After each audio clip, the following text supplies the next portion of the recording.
चाहिए, कभी वो रूल, कभी ये रूल, कभी हम उसमें हर चीज़ में आप हामी भरे से और कन्फ्यूजन बढ़ा लोगों को। एग्जाम कंडक्टिंग बॉडी खुद नहीं तय कर पा रही कि क्या करना चाहिए। नमस्कार दोस्तों जब सड़कें सूनी हो जाती है तो संसद आवारा हो जाता है। लगातार आप समझ रहे होंगे, ऐसे में इस बीपीएससी शिक्षक की जो बहाली होने के बाद जिस तरीके से ओल झोल हुआ और जिस तरीके से शिवरेंद्र भारती सर के चैम्बर में है और सर लगातार जो है जितने भी पेटिशनर हैं वो पहुँच रहे हैं और जिस तरीके से फाइलों का जमावड़ा है वो तस्वीरों में देखिए कि किस तरीके से रात दिन जो है इन तमाम अभ्यर्थियों का और शिक्षक जो हैं वो जो परेशान चल रहे हैं वो आखिरकार यहाँ सर के पास न्याय की गुहार लगाने पहुँचे हैं। और ऐसे में जिन शिक्षकों का कट ऑफ आने के बाद उनका भी जो है इशू आ रहा है। और सबसे बड़ी बात तो कह दें आपको कि जिनका कट ऑफ लिस्ट के ऊपर में कट ऑफ है उनके साथ प्रॉब्लम आ रहा है। और ऐसे में जो तस्वीर हम देख रहे हैं सर के पास वो काफ़ी बिजी सर है और इसको लेकर के हम सर से इंटरव्यू करेंगे कि आखिर ये मसला है क्या कि इतने लोग परेशान चल रहे हैं। लगातार सर काउंसलिंग भी कर रहे हैं, ये लगातार जो फाइल का जमावड़ा आपके पास है और इतने बच्चों का जो ओलझोल हो गया है सर, क्यों? देखिए, मूल कारण जो लग रहा है कि इतने सारे छात्रों को यहाँ तक आना पड़ रहा है कोर्ट का रुख, इसका देखिए जितने भी ईमानदारी से बात की जाए तो जितने बीएड वाले थे, यदि फ्रेश वैकेंसी जिस हिसाब से था केवल फ्रेशर्स को ही लिया जाता तो एक भी डीएलएड वाले नहीं बेरोजगार रहते। इसमें जो नियोजित शिक्षकों को का भी जो इसमें रिजल्ट दे दिया गया, जिस वजह से इन लोग का फ्रेश वैकेंसी वालों की संख्या जैसे 28,000 समथिंग रिजल्ट जो है नियोजित शिक्षक वाले, यदि 28,000 यदि रह जाए तो एक भी डीएलएड वाले बाकी नहीं रहते। सर सबको इधर से उधर घुसा दिया गया, ये भी वो भी, चाहे नियोजित है ये है भाई फ्रेश वैकेंसी। नहीं, फ्रेश वैकेंसी का जो भी है, देखिए एक रिसर्च करके इसका जो एग्ज़ाम लेना था इतने जल्दबाजी में लिया गया ना कि बहुत सारे ठोस एक नियम बनाकर मकान बनता है उससे पहले नक्शा बनता है। आप थोड़ा दीवार बना दिए फिर तोड़िए, फिर दीवार बनाइए फिर तोड़िए, तो बहुत मॉडिफिकेशन की ज़रूरत। ठीक उसी तरीके से नियम जो बना नोटिफिकेशन में उसमें भी कई बार संशोधन करना पड़ा। कट ऑफ लिस्ट का क्या लोचा है यहाँ पे? देखिए, जो कट ऑफ जो जारी किया गया, कट ऑफ एक निर्धारित, मैं एक उदाहरण दे रहा हूँ, जैसे 67 का मतलब ये होता है कि जितना दिया है उस पर सभी का सिलेक्शन हो जाना चाहिए। 57 का सभी लोगों का हो जाना चाहिए।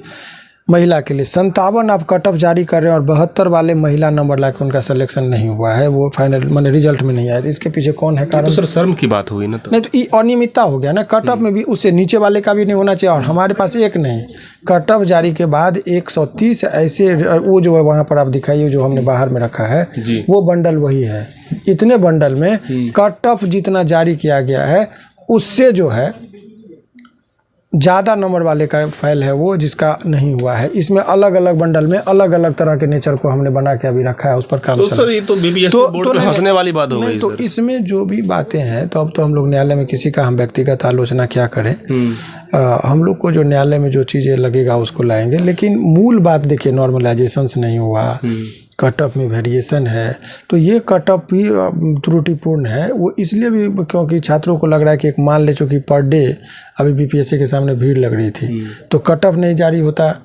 अब क्या ऑथेंसिटी है उस पर नहीं जाए, चूँकि ऑथेंसिटी को तो हम चैलेंज कर ही रहे हैं क्योंकि हमारे पास उससे ऊपर के लोगों का नहीं हुआ है सिलेक्शन। कट ऑफ का मतलब कि जो आप जारी किए उससे ऊपर का एक भी बच्चा नहीं बचे या उससे नीचे का एक का भी नहीं हो, तभी तो ये पैमाना है, लेकिन वो चीज़ तो है नहीं। तो ऐसा इसलिए कि लोग का भी जमावड़ा लग रहा था। जैसे अब किसी को कह दीजिए कि हमारा 67 कट ऑफ है, तो 67 है तो जनरल वाले जो अभी 68 वाले जा रहे थे बीपीएससी के सामने, वो कहेगा यार मेरा तो नहीं हुआ। तो ये ताकि छात्र वहाँ पर अपने आक्रोश को दबा दे, समझे, इसलिए सिखाया। बाद में जब आएगा डाटा, कट ऑफ का मतलब है कि रिजल्ट दीजिए और उसके साथ कट ऑफ जारी किया जाता है कि इतना है, इतने दिनों के बाद कट ऑफ क्या है, इसका मतलब। लास्ट सवाल, बीपीएससी बोर्ड ने जिस तरीके से शिक्षक अभ्यर्थियों का और इतने लाखों में बहाली की, तो एक्सपेरिमेंट किया, ये धन्यवाद के तो पात्र हैं, लेकिन इतनी सारी जो खामियां हुई है वो खामियों को दूर करने के लिए सर हम लोगों का आवाज़ उठाना काम होता है। तो आप उन चीज़ों को एक बार कह दीजिए, बीपीएससी बोर्ड के तमाम अध्यक्ष महोदय हैं उनको, कि क्या क्या खामियां हैं जो कि एक बार इस पर रिसर्च। देखिए, इसमें हम ध्यान बहुत विनम्रतापूर्वक उनका आकृष्ट कराना चाहेंगे कि ये जो कट ऑफ, देखिए इसमें ये करना है कि आप नियोजित शिक्षक का जो इसमें इंक्लूड हुआ है, तो जो 28,000 हैं, तो पहले वैकेंसी में तो जो सीट खाली था उतना ही पर वैकेंसी दी है।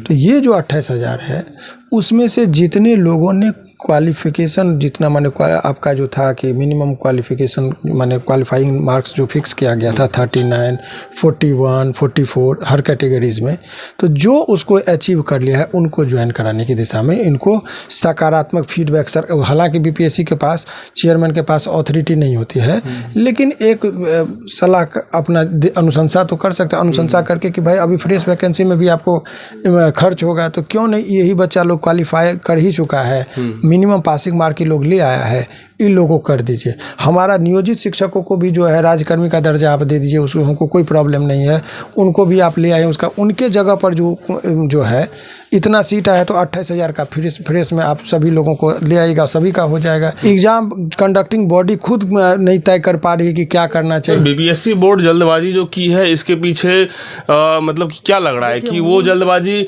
नॉर्मल नेचुरली किए हैं या फिर इसके पीछे कुछ और बात है? नहीं, नॉर्मली एक एक्सपेरिमेंट के टाइम पर था। बीपीएससी जो है इतने बड़े एग्जाम को कराई है, इसके लिए धन्यवाद की पात्र है कि करा ली।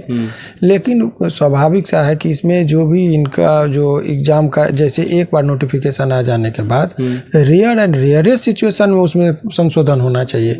और जितने ट्वीट आ रहे हैं और जितने इस पर बयानबाजी हो रही है ना, उतना ही और लोगों में कन्फ्यूजन बढ़ता जा रहा है। सर जैसे ही आपका इंटरव्यू लोग सोशल मीडिया पे देखे और लगातार फ़ोन पे फ़ोन आना शुरू हो गया और यहाँ पे भीड़ लगी हुई है तमाम अभ्यर्थियों का।